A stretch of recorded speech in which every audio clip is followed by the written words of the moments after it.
Okay, so in a hunt for the replacement light to my 120D, my Aperture 120D, I decided to test out several different lights. Now, I'm doing individual videos on each light that I'm reviewing, but I thought it'd be a good idea just to give a rundown video on all the different lights that I'm testing. So the 5 different lights that I'm testing out are the Godox M300D, the Nanlite Forza 300, the Nanlite FS 300, the Genaray Powerhouse light, and then as a baseline, I'm comparing all those to my Aperture 120D just as a reference point. So if you have that light, you have some form of reference to brightness and colors and how these new lights are much better than the 120D. Before we get started, all links are down below in the description, both to buy these lights or if you just want to look up the specs. And then along with that, I have a link to each video that I've done individually for each one of these lights with a little bit more in-depth information on each one in particular. And then I will also link them up here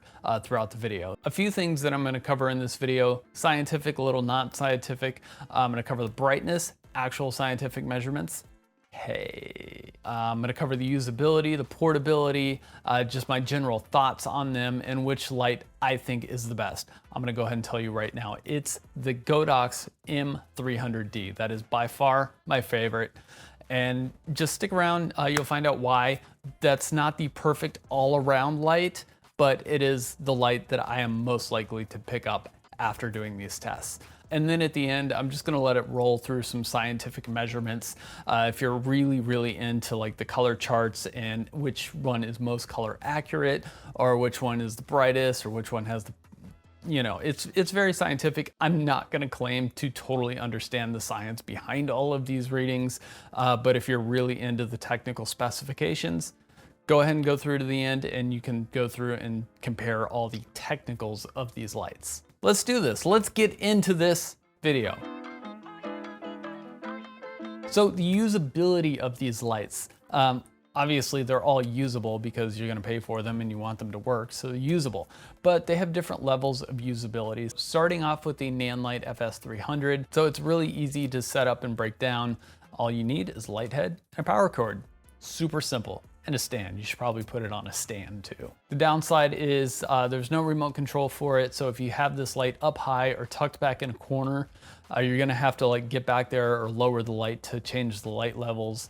And if you're trying to fine tune something, that could be an issue. It does not come with a case and you can't run this on battery power. But for the price, I say this is a pretty solid light. Moving on to the Nanlite Forza, it's got this separate control box, which is nice. So you can have this light cranked way up in the air. You can have it tucked back in a corner and still easily change the settings on it. This light does also have some effects built into it. Not many, but it does have some. And you can power this one on batteries, but you need 2 batteries to power it. It does come with a really nice case that actually has some straps on the outside of the case for your stand. And for the price, I don't know, it's pretty good. It's one of the more expensive lights, but it's a pretty solid light. And if you catch it at the right time of year, it does go on sale from time to time. The Godox M300, again, it's got the separate control box so you can have this way up high in the air, easily still control the light. It also has some effects, not many, but some.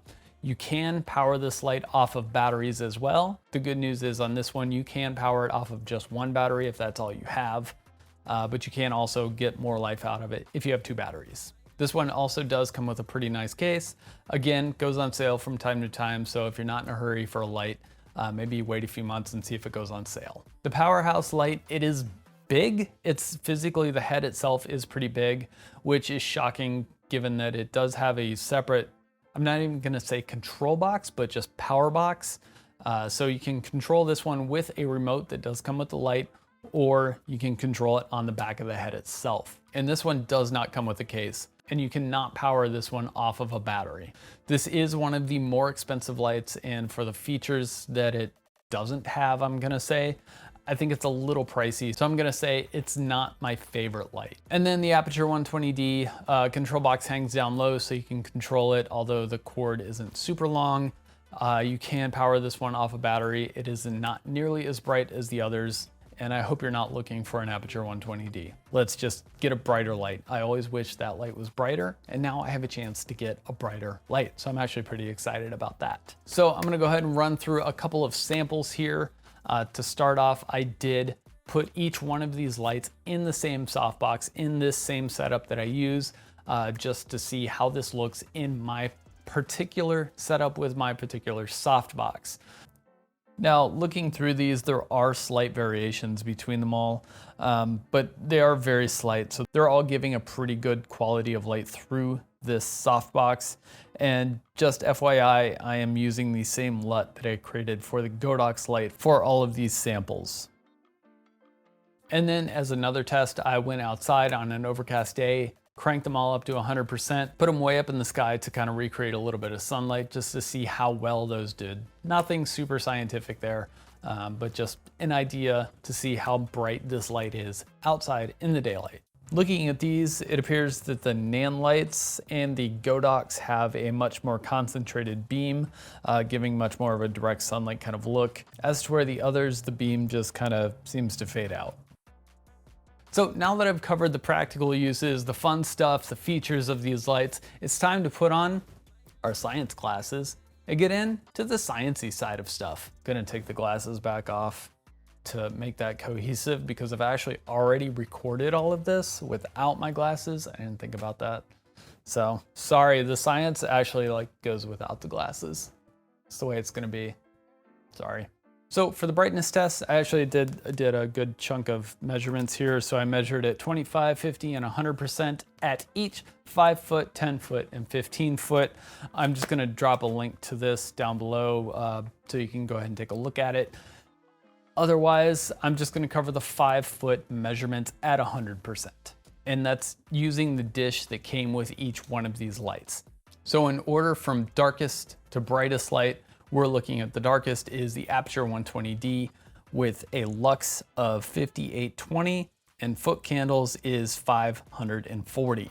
Now lux and foot candles is just different ways of measuring the power of the light, but I'm gonna cover them both because some manufacturers like to list foot candles, some manufacturers like to list lux, and without a frame of reference, it's just really hard. From there, we go up to the Nanlite FS300. The lux came out to 22,400. Okay, already a ton brighter than the Aperture 120D.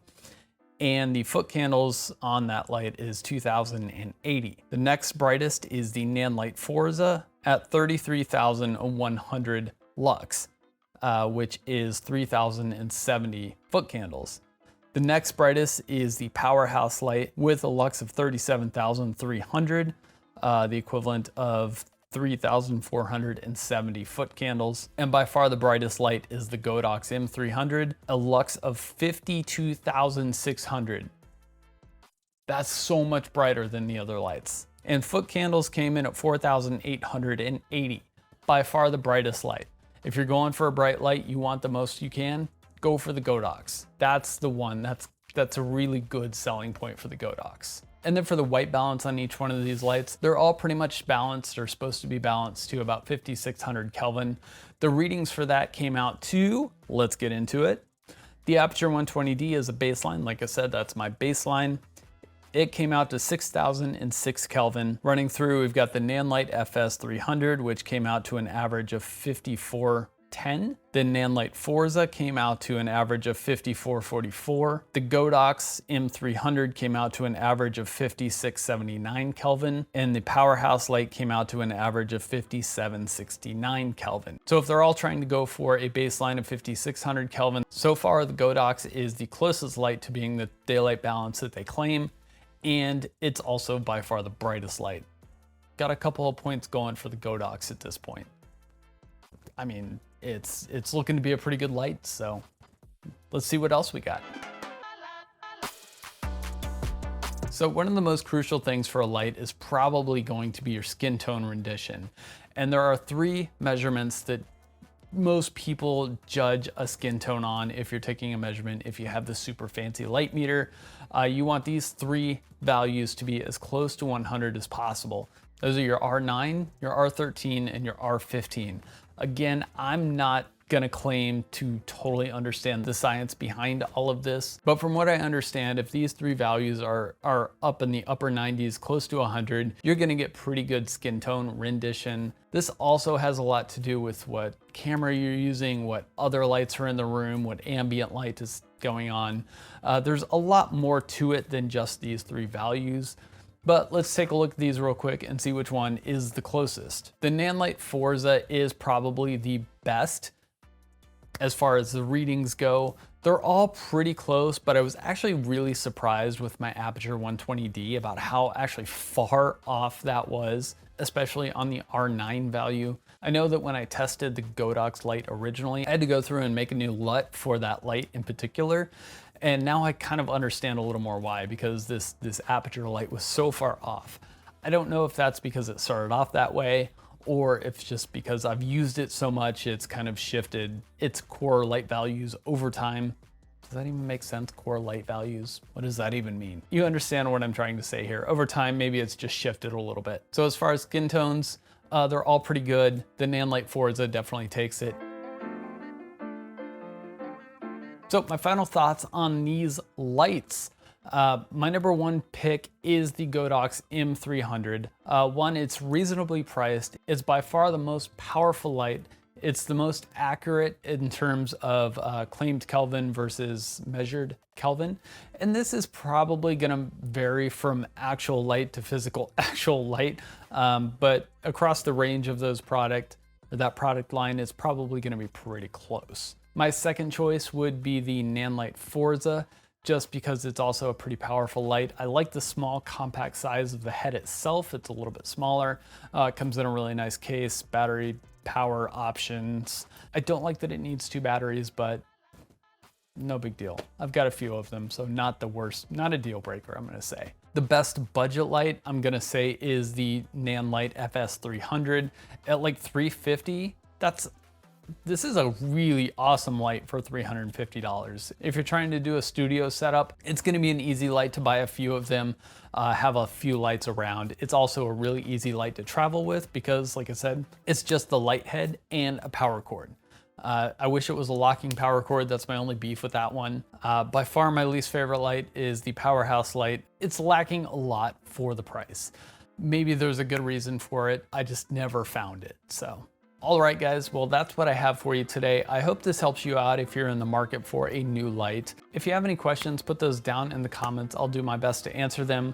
I do have to send all of these lights back, so I won't have them on hand to maybe answer detailed questions about it, but go ahead and ask. I may still know the answer by the time you ask. I don't know. We'll see. We'll see what happens. So as promised, the end of the video, I'm just gonna let some scientific actual light meter readings roll. If you want a really good video on the meaning of all of these readings and all of the scientific charts, I'm just gonna link that right there because I understand about 2% of that. So go ahead and watch that if that's your thing. And then if that's what you geek out on, like, please just watch this and compare notes. Let me know what you think. Let me know, looking at these readings, how that matches up to my thoughts on these lights. Like I said, a little bit scientific, a little bit not scientific, but here we go. I'm gonna let it roll. Okay, see you guys next time.